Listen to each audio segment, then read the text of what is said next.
Thanks for joining us on What Matters This Week. I'm Lauren Maloney. With us this Sunday is Siena College pollster Steve Greenberg. A new poll just came out when it comes to June's early primary and looking ahead at the Democratic race, giving Hochul an early double-digit lead in 3 potential candidate scenarios. So a lot to talk about here, sir. But first of all, when it comes to these numbers with Kathy Hochul, what surprised you here? Well, I don't know that I was surprised. I don't know that I had expectations. I mean, that I didn't know where New Yorkers were at in terms of who they were looking at with the Democratic candidates as we look towards 2022. There was a poll that came out a week before the Siena poll from our friends at Marist, which had some similar questions. So it sort of gave me an indication of where things were at. And then what we found in the Siena poll was, you know, not all that different, just a little more updated from what they had found. And this poll would have happened even if Andrew Cuomo was still governor, correct? Yes, Siena does a monthly political poll of New York State voters on issues, people, attitudes, etc. Kathy Hochul, we should mention, is still the only one declared. Obviously, there are a lot of name possibilities. There's Attorney General Letitia James, Jumaane Williams, New York City Mayor Bill de Blasio. But I guess the potential race that people are looking at is between Kathy Hochul and the AG, Letitia James. Yeah, I mean, look, as you say, we have one declared Democratic candidate for governor right now, and that happens to be the incumbent Governor Hochul. Who all is going to get in this race? That needs to be determined. So I think that you know, we're likely to wind up with a multi-candidate field before all is said and done. But whether Attorney General James gets in, Mayor de Blasio, Public Advocate Williams, Congressman Swazi from Long Island has talked about it, County Executive Ballone from Suffolk County is being mentioned. There are dozens of Democrats who are either floating their own names or having people float their names. So it's going to take a little bit of time for this to all settle out. And that's why we wanted to just take an early look. Here we are 8 months before primary, just to get a sense of some of the major candidates and how Democrats stack them up right now. What should we be watching for when it comes to the relationship between Hochul and James moving forward, New Yorkers in general? Well, I mean, look, you know, you have the governor and the attorney general. The attorney general represents the governor in a lot of governmental matters. You know, the key to their relationship, I assume, going forward will depend on whether or not Attorney General James decides to run for governor or not. If she decides to run, I imagine they're going to have a little bump in their relationship. But if the Attorney General decides not to run for governor and run for re-election as Attorney General, my guess is they will have a rather smooth relationship. As candidate Hochul, what does she need to do moving forward when it comes to reaching voters? Well, I think the main thing is Kathy Hochul has to become more well-known to the people, to the voters of New York State. Look, we talk sometimes about how a new mayor or governor or president gets a honeymoon period. Well, the honeymoon period comes after that elected official gets elected in November, spends a couple of months working on the transition so that they can hit the ground running, takes office in January, does all those things they've been planning for 2 months, and thus many, you know, new chief executives have a honeymoon period with voters because they're doing good things that they've been planning for months. In the case of Governor Hochul, there was no honeymoon period. She just got put into the job by nature of being lieutenant governor when Andrew Cuomo said, I'm out of here in 2 weeks. Well, if we go back to April of this year, the last time Siena had polled on Kathy Hochul prior to her becoming governor, back in April, 2/3 of the voters of New York State either had never heard of Kathy Hochul or didn't know enough about her to have an opinion. Right now, that number is down to 1/3. 32% of New Yorkers have either never heard of her or don't have an opinion. That's because the governor has the bully pulpit.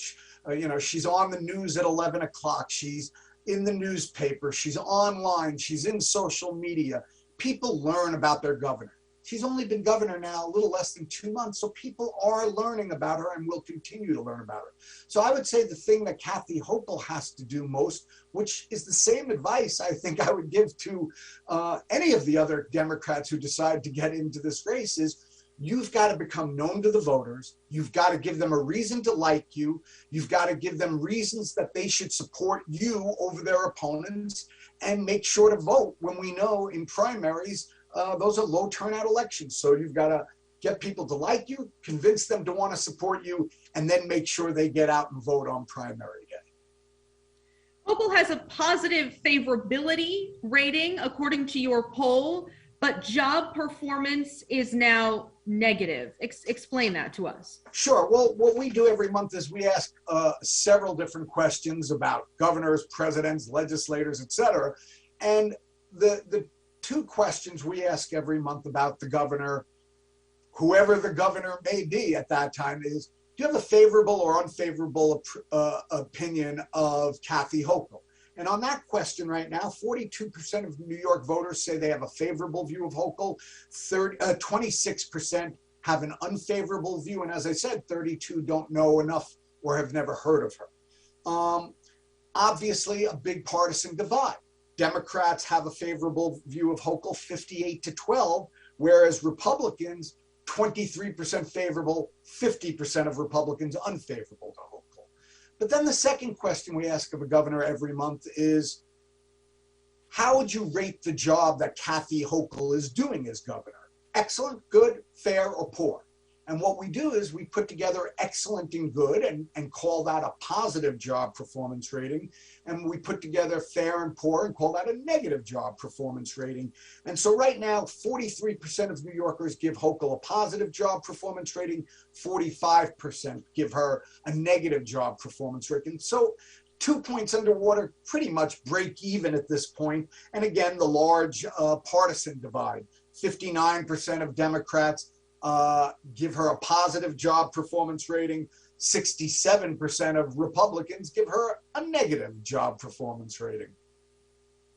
On a whole, sitting back and looking at all of the numbers here, what do they show about the Democratic Party post Andrew Cuomo?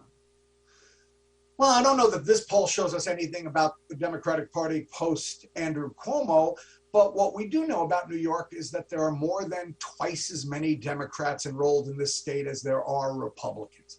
50% of the enrolled voters of this state are Democrat.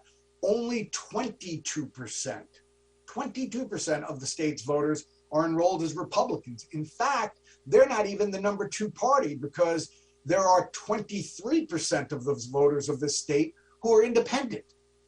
So there are more independent, or what we call in New York, blanks, more independent voters than there are Republicans in the state, which is why no Republican has won statewide in New York in 2 decades, since George Pataki won his 3rd term for governor in 2002.